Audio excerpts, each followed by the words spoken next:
Hey there, welcome back to the Explorian. It's your buddy Didi and I'm super stoked to show you an awesome poster illustration. If you are new here on this channel, I'm all about designing in Photoshop and sharing the process with you. We'll explore different tools, chat about cool tips and tricks, all geared towards leveling up your graphic design skills. In today's session, we are going to work on a motivational poster using the printed scanline effect. We'll be using a bunch of different filters for that. We have used some of these filters before, but this time we'll mix things up a bit and throw in some groovy typography. So no time to waste, let's jump right in and get started.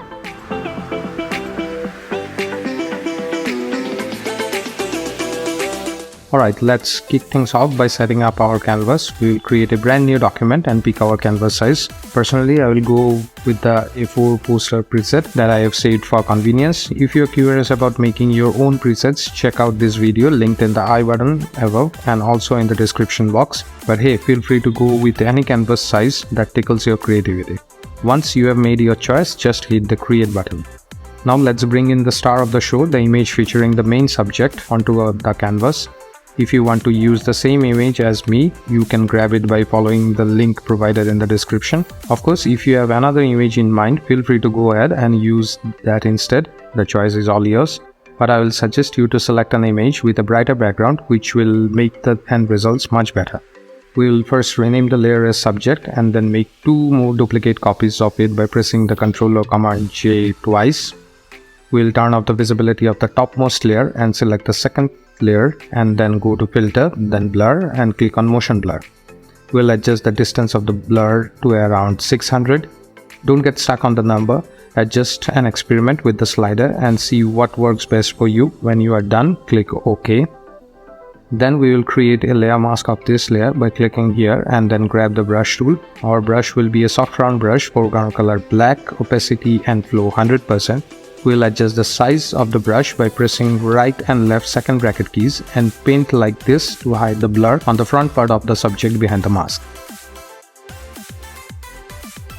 If you have painted some extra areas like me, just change the foreground color to white and paint on those areas to get the blur back.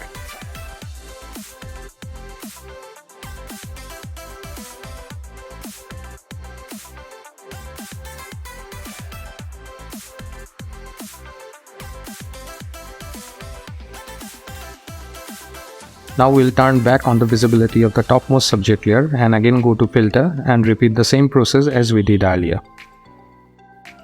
But this time we will keep the distance value at around 850. Again create the layer mask and repeat the same process.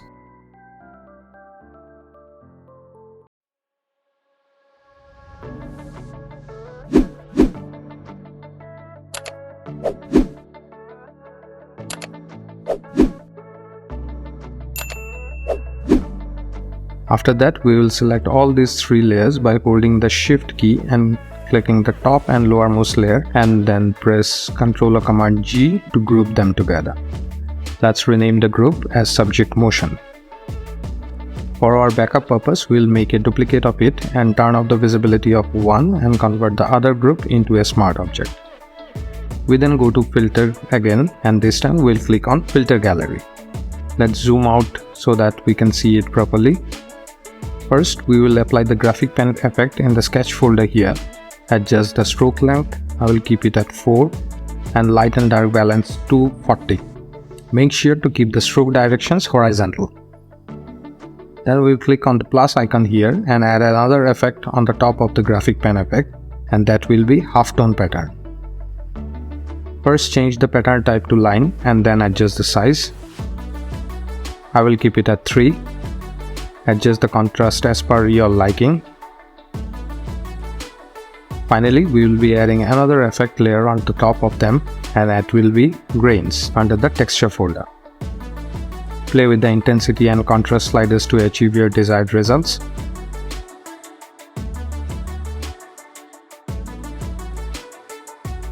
And after you are done, click OK. And here we have our printed scanline effect. Now before moving on to the next step, let's rename the layer as Subject Scanlines. For the time being, let's turn off the visibility of the scanline layer and add a solid adjustment layer. I will be selecting a shade of yellow. You can choose any color you like. We'll bring the layer beneath our subject layer and rename it as background. Now we'll be adding a text layer, and for that click on the text tool and click anywhere on the canvas. Type in your text. I will just type the letter F. We'll make the text bigger and then change the font. For this purpose, I will be using a font called Senzel, which is available on Google Fonts. I will also be giving the link of the same in the description. Let's resize it as per our need. I'll be changing its color to white. And we'll bring our text layer below the subject layer. We'll turn the visibility of the subject scan layer back on. For the purpose of this poster, I want my subject to face the other side, and for that we have to flip the image. For doing that, press Ctrl or Command T to transform. When we do that, this message will pop up which says that the filters we have applied so far will be turned off temporarily and will be back after we made the changes. Just press OK and right click on the image and click on flip horizontal and then click on the tick icon here. We'll now clip our subject layer to the text layer to create the clipping mask. And to do that, we will hold down the Alt or Option key and place our cursor in between the layers, and when the cursor changes, just click. And now let's adjust and resize it as per our preference. After that, we will make a duplicate copy of the subject layer and then create a negative layer mask. And what is a negative layer mask? It's a layer mask where everything is in the image will be hidden. To do that, hold the Alt or Option key and click on the Add Layer Mask button here. See, here the mask is all black and we cannot see the image at all. Okay, before moving on, let's link all these layers so that they can stick together. Then we'll select the layer mask of the top subject layer we just created and go to Brush tool, take a soft round brush, opacity and flow to 100%, and this time we will change the foreground color to white by pressing the X key, then adjust the brush size, and now we'll paint on the selective areas of the image to reveal.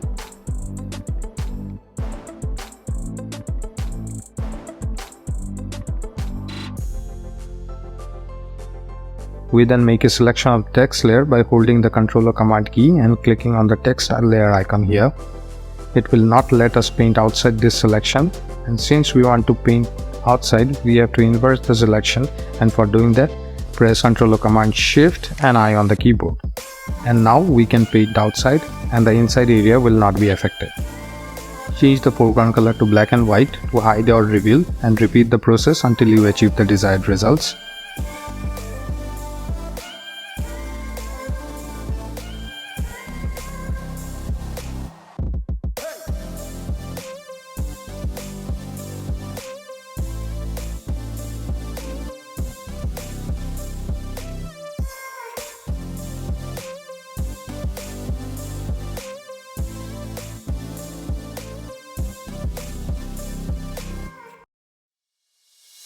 Then we will change the blend mode of the top subject layer to multiply.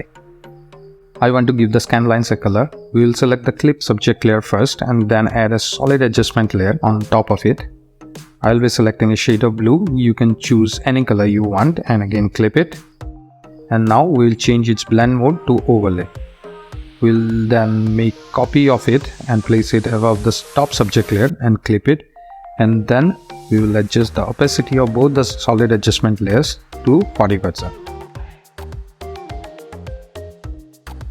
We then select all these layers and group them together and rename it as Subject Composite.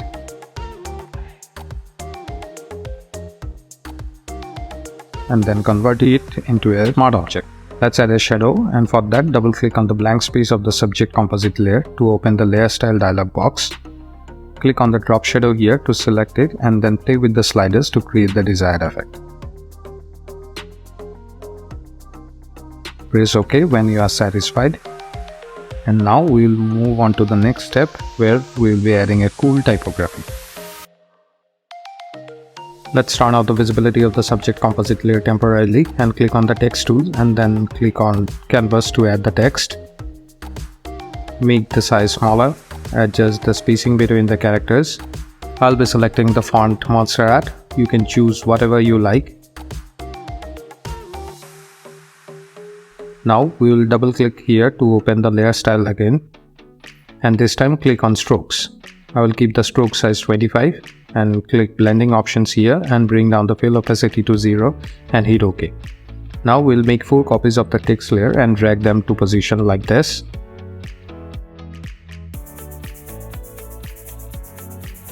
Then we will click on stroke of each of the text layers one by one and keep on lowering the stroke size, and also decrease the opacity of each layer so that it creates a gradient like effect.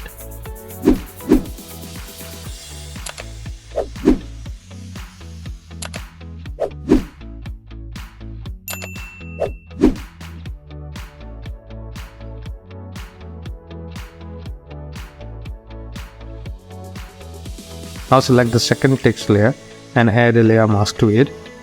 Once again, we take the brush tool. We already have the soft round brush. Foreground color will be black, opacity and flow 100%, and holding down the shift key, we will paint like this. Why did we hold the shift key? Because when we drag our brush, it will automatically move in the straight line. We'll be repeating this process for all the text layers except the top one.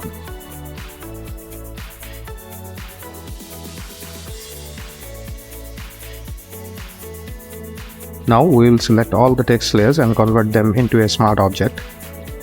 Then we'll rotate it 90 degrees and position it like this.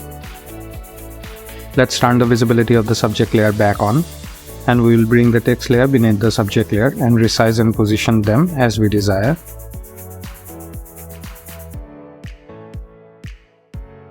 And lastly, we'll be adding the message of the poster.